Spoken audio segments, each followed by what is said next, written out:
ام المومنین سیدہ خدیجہ بنت خویلد رضی اللہ عنہا۔ سیدنا ابو ہریرہ سے روایت ہے کہ ایک روز سیدنا جبریل علیہ السلام رسول اللہ کی خدمت اقدس میں حاضر ہوئے اور عرض کی، سیدہ خدیجہ رضی اللہ عنہا برتن ہاتھ میں لیے تشریف لا رہی ہیں جس میں کھانے پینے کے لیے کچھ ہے۔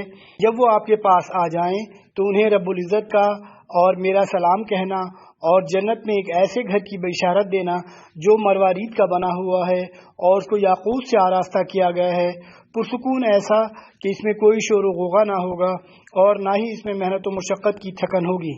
صحیح بخاری۔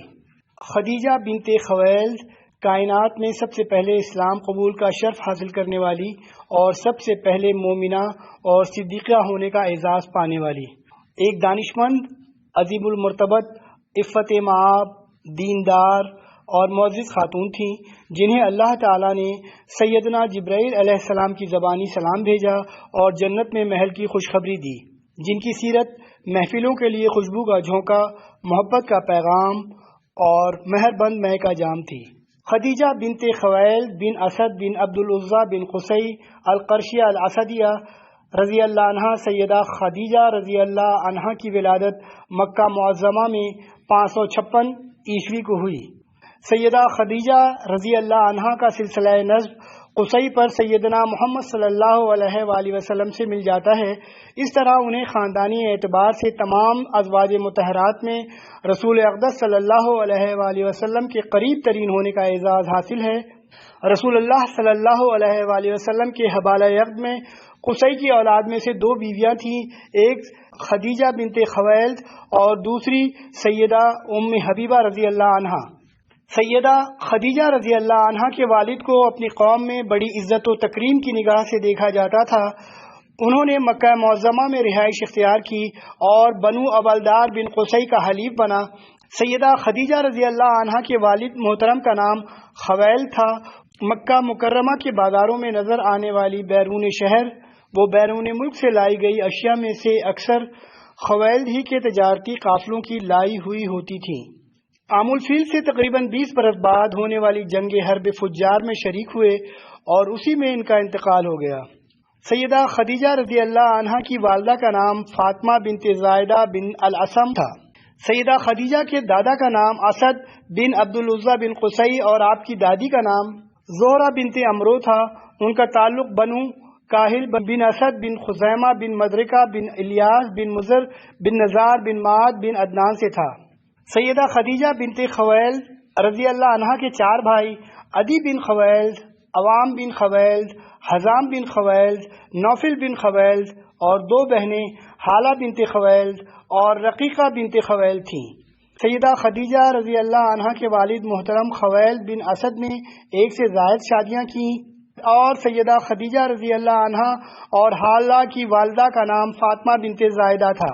سیدہ خدیجہ رضی اللہ عنہا کے بھتیجے سیدنا زبیر بن عوام رضی اللہ عنہ انتہائی اہم شخصیت تھے۔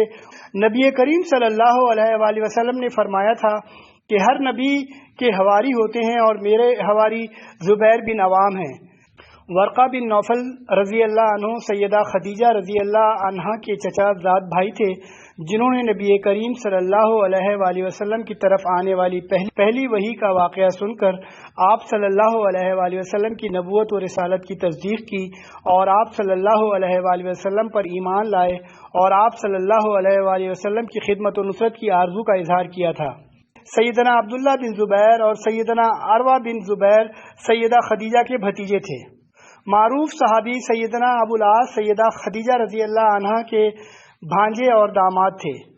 حضرت خدیجہ رضی اللہ عنہا نبی کریم صلی اللہ علیہ وآلہ وسلم سے نکاح کے وقت مطلقہ تھیں۔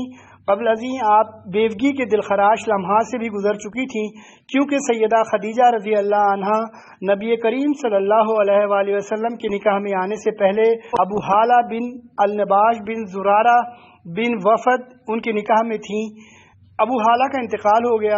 ان سے 3 بیٹے ہند، طاہر اور حالہ پیدا ہوئے۔ ابو حالہ کی وفات کے بعد سیدہ طاہرہ خدیجہ بنت خویلد رضی اللہ عنہا کے ساتھ عتیق بن عائض نے شادی کی، جس سے ایک بیٹی پیدا ہوئی جس کا نام ہند بنت عقیق تھا، لیکن عتیق کے ساتھ نباہ نہ ہو سکا اور میاں بیوی کی علیحدگی ہو گئی۔ بعض علماء کا خیال ہے کہ سیدہ خدیجہ رضی اللہ عنہا کا پہلا خاوند عتیق اور دوسرا ابو حالہ تھا۔ عتیق بن عائض کے بعد سیدہ خدیجہ رضی اللہ عنہا کی شادی نبی کریم صلی اللہ علیہ وآلہ وسلم سے ہوئی، اور یہ شادی نبوت سے 15 سال قبل ہوئی۔ نبی کریم صلی اللہ علیہ وآلہ وسلم کی زوجیت میں سیدہ خدیجہ رضی اللہ عنہا کے 2 بیٹے قاسم اور عبداللہ اور 4 بیٹیاں زینب، ام کلثوم، رقیہ اور فاطمہ رضی اللہ عنہا ہوئیں۔ دونوں بیٹے تو بچپن ہی میں انتقال کر گئے، البتہ چاروں بیٹیاں جوان ہوئیں، ان کی شادیاں ہوئیں اور اسلام قبول کر کے اطاعت و ایمان کا بے مثال نمونہ بنی۔ سیدہ خدیجہ رضی اللہ عنہا کو ان کی پاک دامنی، پاکیزہ صفات سے مزین اور بغض و عناد سے پاک زندگی کے پیش نظر تمام لوگ زمانہ جاہلیت میں بھی طاہرہ کے لقب سے پکارتے تھے۔ آپ کی کنیت ام ہند تھی۔ ہند آپ رضی اللہ عنہا کے بیٹے کا نام تھا جو ابو حالہ کے ساتھ شادی کے بعد پیدا ہوا تھا۔ سیدہ خدیجہ رضی اللہ عنہا زمانہ جاہلیت میں بڑی مالدار خاتون تھی، تجارت ان کا پیشہ تھا۔ آپ رضی اللہ عنہا کا طریقہ کار یہ تھا کہ خود تو تجارت کے لیے نہیں جاتی تھیں، بلکہ اپنا مال تجارتی قافلوں کے ذریعے سرزمین شام یا دیگر ممالک میں بھیجا کرتی تھیں۔ بعض تاجروں کے ساتھ اجرت طے کر لیتی اور بعض کو مزاربت کی بنیاد پر مال فراہم کرتی۔ قریش کا عمومی اور پسندیدہ پیشہ تجارت ہی تھا۔ جو فرد تجارت نہیں کرتا تھا وہ اسے کوئی اہمیت نہیں دیتے تھے۔ رسول اللہ صلی اللہ علیہ وآلہ وسلم کے ہمدرد چچا ابو طالب کو یہ معلوم تھا کہ سیدہ خدیجہ کسی ایسے شخص کی تلاش میں ہیں جو ان کے تجارتی کاروبار کو سنبھال سکے۔ غرضمند افراد ان سے رابطہ کر رہے ہیں اور انہیں اپنی خدمات پیش کر رہے ہیں۔ اس لیے جناب ابو طالب نے سیدنا محمد صلی اللہ علیہ وآلہ وسلم سے کہا، میرے پیارے بھتیجے، تم دیانتدار بھی ہو اور صحت مند بھی، تم میں اس کاروبار کو سنبھالنے کی صلاحیت پائی جاتی ہے۔ خدیجہ تمہارے تمام اوصاف سے واقف بھی ہے، وہ بخوشی تمہیں اپنے کاروبار میں شریک کرے گی اور تمہاری قدر کرے گی اور تمہیں دوسروں کی نسبت زیادہ ترجیح دے گی۔ میں اگرچہ یہودیوں سے خطرات کے پیش نظر تمہیں شام کی طرف بھیجنا پسند نہیں کرتا، لیکن ہمارے معاشی حالات ایسی صورتحال میں ہیں کہ تمہیں کاروبار کی خاطر بھیجنے کے علاوہ کوئی چارہ نہیں۔ تم بھی اپنی خدمات خدیجہ رضی اللہ عنہا کے سامنے پیش کرو، ایسا نہ ہو کہ کوئی دوسرا تم پر سبقت لے جائے۔ لیکن رسول اللہ صلی اللہ علیہ وآلہ وسلم کی غیرت اور عزت نفس یہ اجازت نہیں دیتی تھی کہ آپ صلی اللہ علیہ وآلہ وسلم خود سیدہ خدیجہ رضی اللہ عنہا کو اپنی خدمات پیش کریں۔ رسول اللہ صلی اللہ علیہ وآلہ وسلم نے اپنے چچا کی بات سن کر فرمایا، شاید وہ مجھے اس سلسلے میں خود ہی پیغام بھیج دیں۔ ابو طالب نے جواب دیا، مجھے اندیشہ ہے کہ تمہاری جگہ کوئی دوسرا نہ لے لے اور اس طرح تم پیچھے رہ جاؤ۔ سیدہ خدیجہ رضی اللہ عنہا تک ابو طالب کی گفتگو کسی طرح پہنچ گئی اور وہ رسول اللہ کی امانت داری، راست گوئی اور خوش اخلاقی سے بھی واقف تھیں۔ انہوں نے کہا کہ محمد صلی اللہ علیہ وآلہ وسلم امانت دار، راست گو، قول اور وعدے کے پکے ہیں، لیکن میں یہ نہیں جانتی کہ وہ تجارتی معاملات سے واقف بھی ہیں یا نہیں۔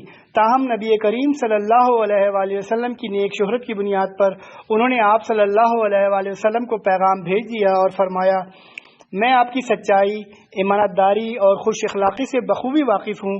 میں آپ کو دوسروں کی نسبت دگنا مال تجارت دینا چاہتی ہوں۔ رسول اللہ صلی اللہ علیہ وآلہ وسلم نے اس پیشکش کو قبول کر لیا۔ آپ نے اپنے چچا ابو طالب کو صورتحال سے آگاہ کیا۔ وہ بہت خوش ہوئے اور کہا، یہ رزق اللہ تعالیٰ آپ کے پاس لایا ہے۔ رسول اللہ صلی اللہ علیہ وآلہ وسلم سیدہ خدیجہ بنت خویلد کے غلام میسرہ کے ساتھ شام کی طرف روانہ ہوئے۔ دونوں شام کے بازار بصرہ میں ایک گرجا گھر کے قریب درخت کے سائے میں بیٹھ گئے۔ گرجا گھر کا پادری میسرہ کو جانتا تھا۔ اس نے میسرہ سے چند باتیں دریافت کی۔ میسرہ، وہ شخص کون ہے جو تمہارے ساتھ درخت کے سائے میں بیٹھا ہے؟ میسرہ، یہ حرم کے متولی معروف قبیلہ قریش کا ایک فرد ہے۔ پادری، ہمارے علم کے مطابق اس درخت کے سائے میں آج تک صرف نبی ہی بیٹھا ہے، نبی کے علاوہ کوئی شخص اس درخت کے سائے میں نہیں بیٹھا۔ پادری کی آنکھوں میں سرخی کے آثار تھے اور وہ حیرت اور تجسس کے ساتھ رسول اللہ صلی اللہ علیہ وآلہ وسلم کی طرف دیکھے جا رہا تھا۔ پادری دیکھو اس شخص سے جدا نہ ہونا، آثار سے معلوم ہوتا ہے کہ یہ آخری نبی ہے، کاش میں اس وقت تک موجود رہوں جب اسے مکہ سے نکلنے پر مجبور کر دیا جائے گا۔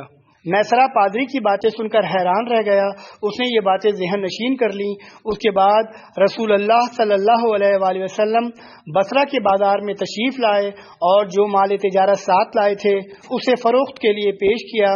آپ اور ایک گاہک کے درمیان سامان کی خرید و فروخت کے حوالے سے اختلاف پیدا ہو گیا۔ اس شخص نے کہا، میں لات و عزیٰ کی قسم کھاتا ہوں۔